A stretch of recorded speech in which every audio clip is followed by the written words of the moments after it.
Over these last, about a week or so, over these last 5 days or so, I've been learning as much as I can about cattle diet because I'm looking to make a pretty big change in their diet. But I was reading something yesterday and I was like, oh, you know what? Maybe I'll do it this way because it makes the most sense to me. It puts me at the least amount of risk, and I believe that it puts me at the most amount of gain. But yesterday and this morning, I've been reading this thing because I'm kind of having a little bit of a difficult time understanding it. And so I'm reading it again. I got it bookmarked on my phone, so I'm gonna read it again. But okay, so I was watching a couple of studies. I'm looking at what do these big feed yards use for their feed mixtures, and what are the results that they are getting. And so I've been taking a look at this information, and I found a very interesting presentation about a feed yard, and they recorded how much they were gaining on a certain ration, and they were using a corn silage, dried distiller grains, and whole corn grain, and grass hay. And so I believe that they were also using a legume hay for a portion of their, and then they had some vitamins, etc. But I'm gonna watch it again. But the thing that I found interesting that I remember as of right now, the thing that I remember right now is that the dried distiller grains, they utilized 8.8% of the total ration as dried distiller grains the entire way through. And the major thing that they changed in each one of these rations was the corn grain. They didn't really change the grass hay. They didn't really change they changed the amount of silage. They reduced the amount of silage. Majority of it, they were reducing the amount of silage they were giving to the animals, and they were increasing the corn grain that they were giving the animals. And when they kept the dried distiller grains the same across the entire way through, and they essentially reduced the corn silage and then gave the animals corn instead, the animals actually doubled their average daily gain. And so they went from gaining 1.8 pounds a day to gaining 3.6 pounds a day. And I thought that was interesting.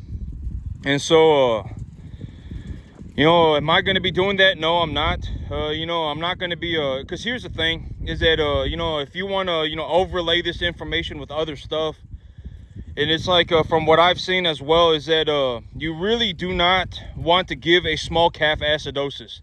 I've spoke about this in the past many times, but, if you have a small animal, if they're under like 500 pounds, if they're under 400 pounds, if they get problems, the problems are going to be drastically worse than if they had the same problem but they were bigger and older. If they're 800 pounds and they have acidosis, they'll have diarrhea for 24 hours, they'll bloat, and then they'll get over it.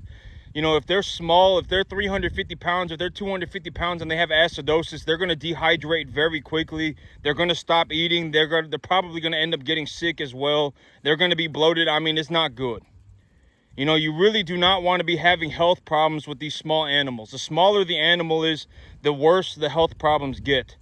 And so, I don't really want to put these animals on a 40% corn, 10% dry distiller grains, 50% grass. I don't want to do something like that until they're about 650 pounds. Realistically, that's, I don't really want to put them on a diet like that until they're about 650. And so I was thinking about it, and I was like, but once these animals are about this size, like right now I'm giving them I'm giving them about 150 to 175 pounds of corn a day. I'm giving them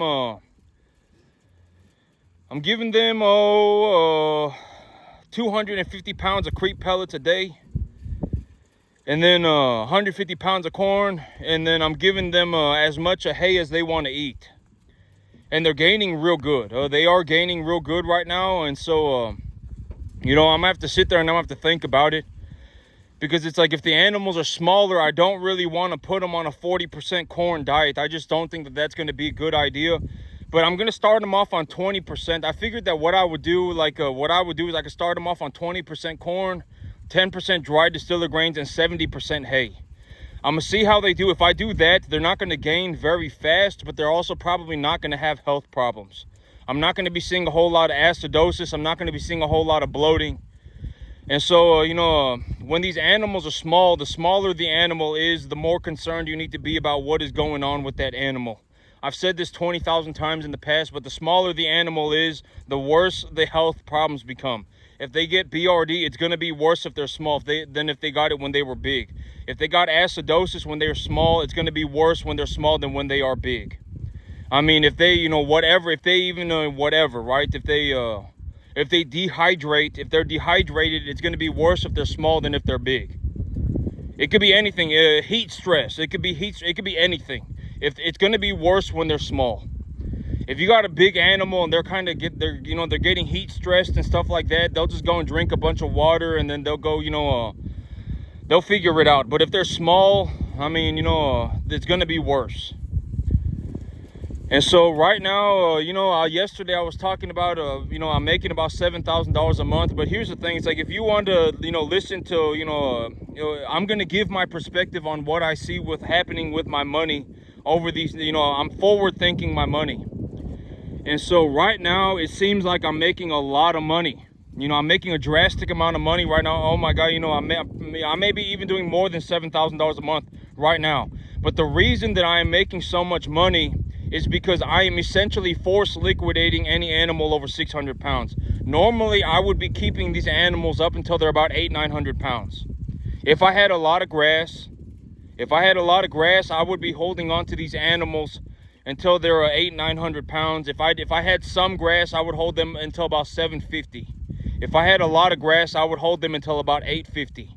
But right now, I'm holding them until 600, and then I'm selling them at 600. And that is why I am making such a drastic amount of money right now. Here within about 3 months, here within about 2 months, I would say that my average monthly earnings is going to drop to about $3,500 a month, $4,000 a month. So on the average, I would say on the average, I'm making about $5,000 a month. Right now, it seems like I'm making a ballistic amount of money. Right now, it looks like I'm making a drastic amount of money. But the reason I'm making so much money right now is because I'm liquidating my animals early. But now that I know what I do about corn, but it's like, I don't really want to put these animals on a high corn diet, on a high grain diet, because, I got a lot of small animals mixed in too. And so I really don't want to be in a situation where I'm putting these animals on a super high corn diet. I've always said, I've been saying this for the last, a week or so. Now, I haven't always said, but I've said this for about the last week. But if you put them on a high forage diet, you're at less risk. Granted that you're not feeding them something like a massive amount of alfalfa or some very high protein hay. Like if you have them on roughage material and then you're supplementing that roughage material with a whatever amount of grain, you have an amount of grain that you've decided this is, a reasonable amount of grain, like what I'm talking about right now, right? 20% corn and 10% dried distiller grains. I'm gonna feed them that diet. Chances are they're probably not gonna gain more than 2.5 pounds a day. They're not gonna gain more than 2.5 pounds a day, but they're also not gonna have health problems. That's the big thing. And so it's like, if I push up their corn, if I push the amount of corn they're eating, I can push their daily gain up to over 3 pounds a day. But if I push them over 3 pounds a day when they're 250 pounds, like you see this little calf right here, I mean, I would say he's probably about 250 pounds. If I feed an animal like that 50% corn, he's going to have acidosis, right? He's going to have health problems. And so, I don't really want to be feeding 50% corn in their diet. When I have small animals mixed in the future, when I have a big, area to work with, I can start separating, from 250 to 500 pounds. I can, but here's the thing. It's like here pretty soon, I'll be running just about 250 to 500 pound animals here. And then any animal that's over 500 pounds will be going to my new farm. They'll be going over to the new farm. And so when I have just straight 250, 500 pound animals here, I'll be doing good. And then when they hit about 500 pounds, I'll load them up in the trailer and I'll take them over to my new farm. And, I'll put them on grass over there, and I can take some corn over there and feed them on corn. But if you were watching me grow winter wheat a couple months ago, you would know that I fed them corn and winter wheat, and I put a lot of weight. I mean, when I put a numerical value on that winter wheat and the corn that I was feeding my animals, I think I genuinely believe that I have a reason to believe that I was averaging over $10,000 a month of net income. When I was growing that winter wheat, and I had the cattle on winter wheat, and I was feeding them the corn, and I just had them on winter wheat and corn, and I said, I think I made about 40 grand on it. I think I was, maybe not 10 grand, but over a course of about 5 months, I made about 40 grand on that winter wheat. That is how much money that I make when I grow my own grass. Like, the moment that you have a combine, and then you have an 18-wheeler, and you have a grain cart, and you need to take your, you need to run your combine through the field and load that grain up onto a grain cart, and then take your grain cart over to an 18-wheeler and dump it off into that 18-wheeler, and then you take that 18-wheeler over to a grain bin and you load it onto that grain bin, and then you take all your corn over to that grain bin, and then you unload the grain bin back onto your 18-wheeler and take it over to a broker to sell it. If you do stuff like, you're not going to make much money. I can almost guarantee it. I would be willing to bet. I've said this repeatedly in the past, 50 to 1. For the duration of my entire life, it will be cheapest to just feed cattle grass. If you can grow grass and you don't have any equipment, I mean, you have a tractor and a grain drill and that's it.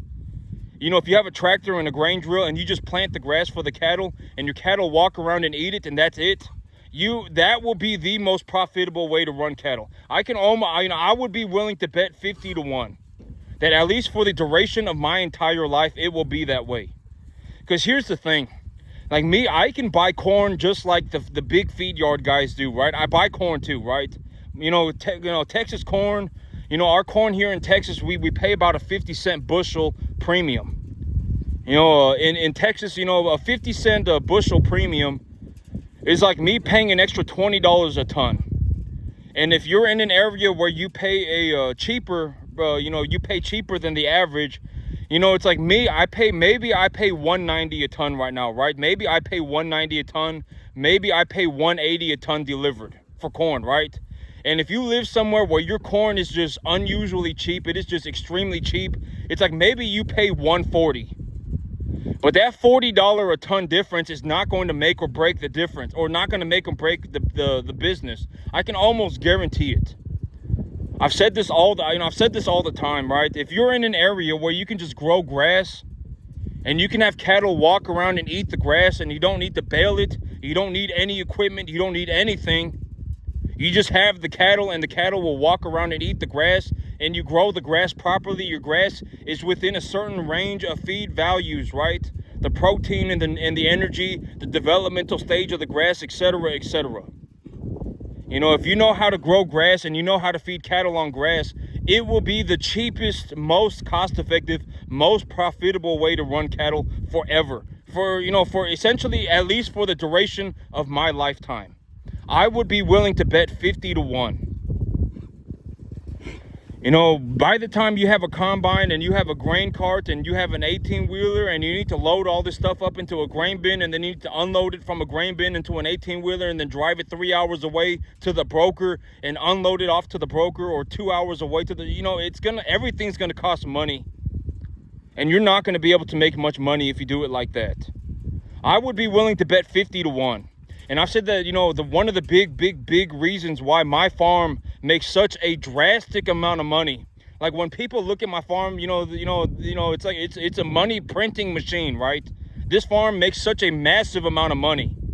And if you want to know why, one of the big reasons why is because I do not have much equipment. I have a tractor and a grain drill, and that's it. I have a plow, that's it. I don't have a combine, I don't have an 18-wheeler, I don't have a massive grain bin, I don't, auger these things all over the place and then drive it 2 hours away to my broker. I don't do none of that stuff. That is one of the big reasons why I make such a massive amount of money, is because I don't have much equipment. And $180 a ton is what I pay for corn delivered. You know, if I had my own 18-wheeler and I went over there and picked it up, maybe I could buy it for 150 or 160. I don't know. You know, I buy corn about 15 tons at a time. And so, you know, what's 15 tons? And my broker's about an hour away. You know, if I were to drive up to my broker, it'd be about an hour and a half away, about an hour away. So, you know, the broker's an hour away. Let's say it's 60 miles. I get charged, you know, what, $5 a mile. You know, let's say I pay like 350 bucks on 50. Yeah, it'd be like $20 a ton that I get on a discount, right? And so, you know, that little bit of difference in the price of corn is not going to make or break the difference, or not going to make or break the business. But what will make or break the business is if a farmer is able to grow grass to a very high level and understand what they are doing, and then they run cattle on it. If you are that person, you can make a lot of money. Like if you've watched me grow grass, you know, when I say, you know, bake the money into the pie, it's like when you watched me grow winter wheat on a 10-acre field and run cattle on it, I was making like probably $9,000 a month of net profit. So just bake the money into the pie. You know, I was probably making close to $8,000-9,000 a month of net profit on a 10-acre field, growing winter wheat, running cattle on it. And, you know, if you can grow grass like me, if you can run cattle like me, then you should also be able to make money like me. You know, and I've already shown you how I did it. You know, I have it very well documented on how I grew the winter wheat and what my winter wheat looked like. You know, I was feeding cattle just straight winter wheat and corn, and they were putting on weight very cheap. I was investing like $550 a month, and I was running like 40 cattle. I mean, it was a very, very, very good situation. I was making a ballistic amount of money. And right now, I would say that right now I'm averaging about $7,000 a month. But realistically, the reason why I am averaging so much money is because I am liquidating my animals early. And that's not what I want to be in. That's not the situation that I want to be in. Not long term. Because if I'm liquidating my animals early, you know, if you want to listen to what I call forward thinking, how is this all going to play out in the future? If I liquidate 12 animals a month when I normally should be liquidating 8. If I liquidate 12 animals a month when I should normally be liquidating 8, then I have a negative 4 cattle per month. You know, I am losing 4 cattle per month. And over the long term, that's not sustainable.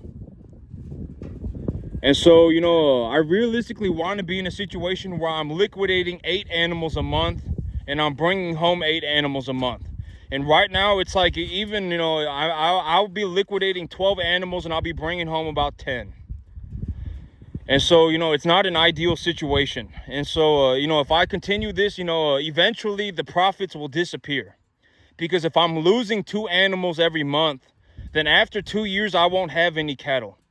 And, you know, and every single time I go negative on the cattle, like if I go from running 48 cattle to running 46 cattle, the amount of money that I am generating in terms of an unrealized gain on my herd is also decreasing. I've always said, you know, I've said this for a long time. The idea of an unrealized gain. What is an unrealized gain? An unrealized gain is when you put money into an asset, increase the value of the asset, but you have not changed the asset back into cash. So you are able to appraise the asset for its value, but you have not turned the asset back into cash. And realistically, you know, if you're in Central Texas like me, you know, if you're in Central Texas like me, you can just, you can use these numbers, but essentially for a 1 to 1.5 type medium large frame steer at 500 to 600 pounds, if you have a 1 to 1.5 type medium large frame steer, it doesn't matter what kind of steer, as long as it is some kind of a beef animal, as long as it is a beef animal, if the animal's between 500 and 600 pounds, you'll get about somewhere between $1,400 and $1,600 for that animal. After commissions, you might be looking at about $1,300 to $1,500 per animal for a mass majority of them.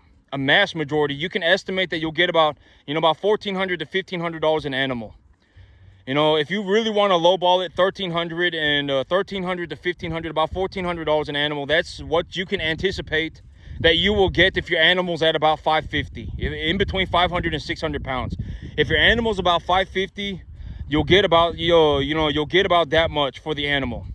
If you have a heifer, you're going to get about $100 less. That's essentially the entire cattle market for my area. If you're in Central Texas, that's about how much you're going to get. If you have a 1 to 1.5 type medium large frame animal, and the animal weighs between 500 and 600 pounds, you can anticipate that for every single animal, you're going to get about $1,400 bucks. $1,300 to $1,500, somewhere in that range after commissions and after the sale barn fee. You're going to make about $1,300 to $1,500 an animal.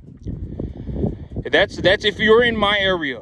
I don't know what the cattle market I don't know what the cattle market in the Panhandle looks like. I don't know what the cattle market in West Texas looks like. I don't know what the cattle market in Arkansas looks like. I don't know what the cattle market in Mississippi looks like. I don't know.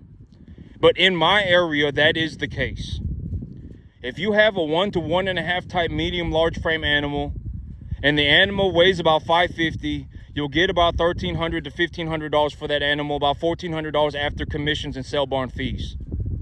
If you get a low amount, you'll get $1,300. If you get a high amount, you'll get $1,500. And if I bring them in at about 200 pounds, if I bring them in at about 200, 2.25, I'll usually pay about $750 per animal. So I'll pay $750 per animal. I'll put about $250, $350 on them. Essentially, I make about $350 an animal. With the business running as it is right now, but I make about $350 an animal. But the thing is when I have them on grass, if I have a large amount of grass, like if I have so much grass that I legitimately cannot feed it no matter what. If I have that much grass, if I have a lot of, like what was happening with my winter wheat, right? I had 4 cattle an acre. I had 5 cattle an acre, and my grass was still coming in so thick that the animals could not even get close to eating all of it. If I'm in that situation, it doesn't really matter whether I have 50 cattle or I have 100 cattle. It does not matter. If I have 50 cattle, it's going to cost me the same amount of money to run 100 cattle. It won't matter. If I have that much grass, it won't matter. Whether I have 50 cattle or whether I have 100 cattle, it won't matter. It will cost me the same no matter what. So at that point, I will just bring in more animals, right? And I'll just increase my profits. And in a realistic situation, that's kind of the ideal situation for grass. But there's, very rarely are you. I would not. I always say, don't make your plans like you're going into La La Land. Oh my God, if feed prices stay low and if the weather stays fantastic and cattle prices stay high, and I grow a large sum of grass, then I can go walking off into La La Land. It's not going to happen. Realistically, what's going to happen is like the weather's going to be hot, the grass is not going to do good, the cattle market's going to be high, and the grain markets are going to be low. You're going to win some and you're going to lose some, and you're going to need to capitalize on the market. I've always said that if you're going to get into business, you need to look for your own advantage, right? You need to sit there and look at it. What is my advantageous situation?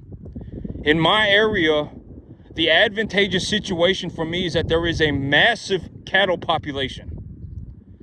There is a massive number of cattle in my area, a drastic number of cattle. And and another major advantage is that we can grow grass here about 8 days or 8 months out of the year. On the average year, we can legitimately just grow grass, no irrigation or anything. I don't have irrigation or anything, and I can still grow grass for about 8 months out of the year. And so that's another one of my big advantages. What are some of my big disadvantages, right? Feed costs are generally high. Our feed costs here are high. Even when they are low, they are still high. Feed costs tend to be high. And that's probably the big disadvantage of my area. And you can't really find leased property. This is also one of the things. It's like you can find leased property, but you're gonna have to drive like an hour away into the middle of nowhere. I mean, if you're willing to drive an hour east and stuff like that, then yeah, you can find a leased property, and you can pay about $50 a year per acre. and you could rent a 50-acre field for $2,500. But then it's like, you know, I gotta drive an hour over there every single day to take a look at my cattle, and I don't really want to do that. There are a lot of people who will rent out like big farms. They'll rent out like a 30-acre farm with a home on it for like $2,500 a month. And I was thinking about maybe I would do that, but then it's like, you know, then I gotta, you know, pay $2,500 a month, and then you know, I would still be about 45 minutes away. And you know, I got my own. You know, my big thing right now is that next week I need to get this new property set up. You know, I got my new farm. I bought my new farm.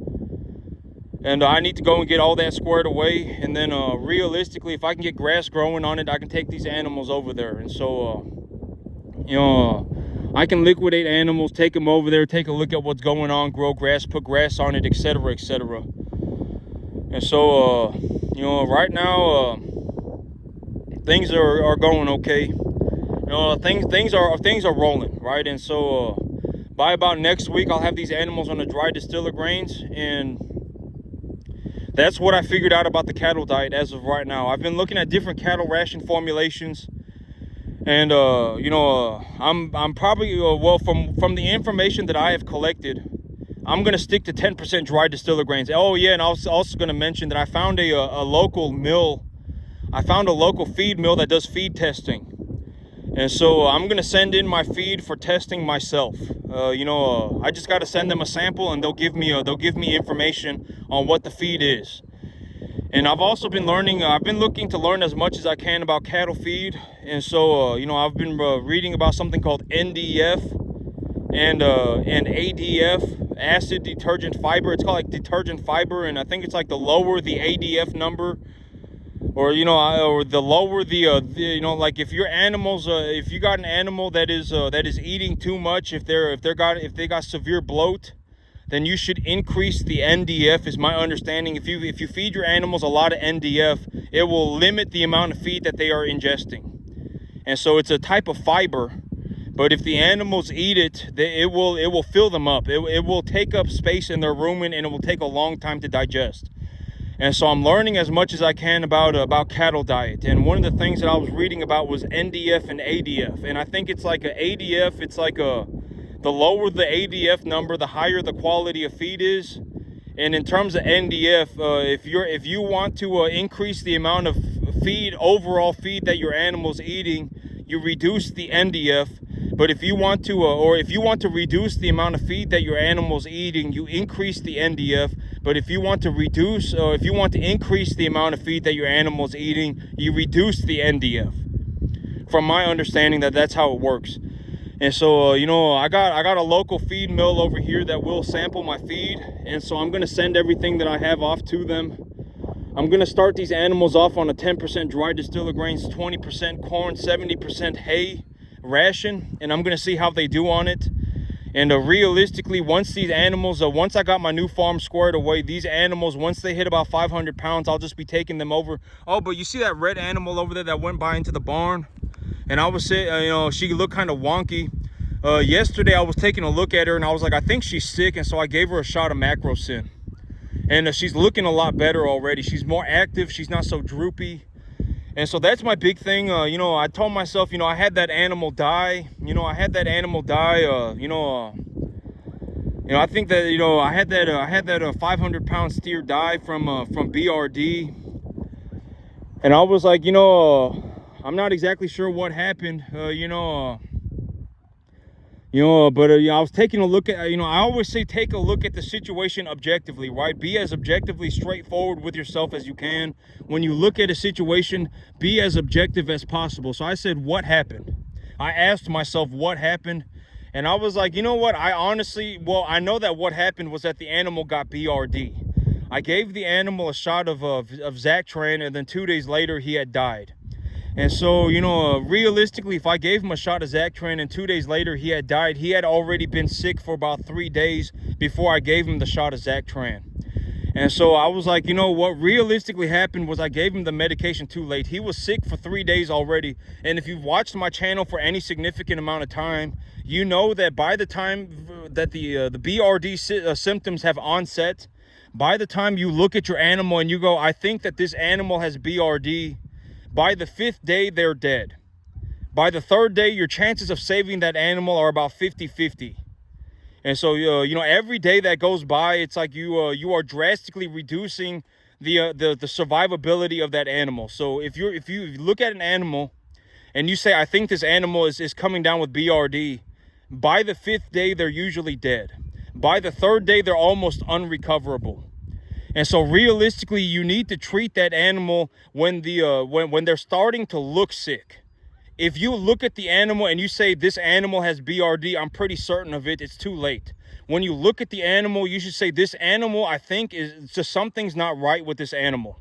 Something's not right with this animal. I'm not exactly sure what it is, but it's just not right. That's when you want to give the animal medication. By the time you go, oh yeah, this animal has BRD, from that moment until the 5th day, by the 5th day, the animal will die. And so when you look at it, so that's what I told myself. I told myself if any of my animals even look sick, not even look sick, but if I look at them and I say instinctively something is not right with this animal, then I'm going to give them a shot of antibiotics. You know, because it's like if instinctively, if I look at an animal and I say something is wrong with this animal, that's not right. Something's wrong. Because, you know, I take a look at all my animals twice a day for like 3 hours a day. I'm going to know something's wrong with my animal, right? And so if something is like, if I look at an animal and think something's wrong with this animal, something is wrong with the animal. I should trust my instincts. And so yesterday I gave her a shot of macrocin. And actually, this animal right here, I think, you know, I think I'm going to give him a shot of macrocin as well. You know, something just not right with him either. I was taking a look at him yesterday, and I picked up on it yesterday, and he just kind of looking a little bit wonky, and he's standing over there by the barn right now. And so I'm just going to give him a shot of macrocin while he's over there. I can push him over into the pen pretty easy, and so I gave her a shot of macrocin, and she's already looking like she's doing a lot better. And so, you know, I asked myself, you know, what happened? Like, you know, why did this animal die? What happened? And that's what I boiled it down to, is that the animal had BRD. And if I gave the animal a shot of Zactran and the animal died 2 days later, then the animal probably had BRD for 3 days already. They were sick for a few days already by the time I noticed it. And so, you know, and realistically, from all the information that I have collected, it takes about 5 days. Once you look at an animal and say that that animal has BRD, like if they're just coughing a little bit and they're kind of just, you know, they just don't look good, from that moment on, 5 days later, they will die. And so, you know, I was taking a look at the situation and I asked myself what happened, and that's what I boiled it down to. I was like, you know, this animal was already probably sick for 3 days before I gave him the shot of Zactran. If he died 2 days after I gave him the shot of Zactran, something was wrong with him for a few days before that. And so, you know, I've decided that what I'm going to do is that I'm going to give all these, if I have an animal that whenever I look at the animal, I think something's just not right with this animal, I'm going to give them a shot of antibiotics. Because I shouldn't, you know, when I look at a cat, when I look at bovine, I look at cattle all the time, right? I look at cattle for like probably 5 hours a day. You know, I should not be looking at my animals. You know, when I look at my animals, all of my animals just should look okay. I mean, they don't look sick. Nothing really wrong with them, right? And so I'm going to go ahead and give that animal a shot of antibiotics as well. And I'm going to fill up their bunks with feed. And but that's it for me today, YouTube. Y'all have a good one.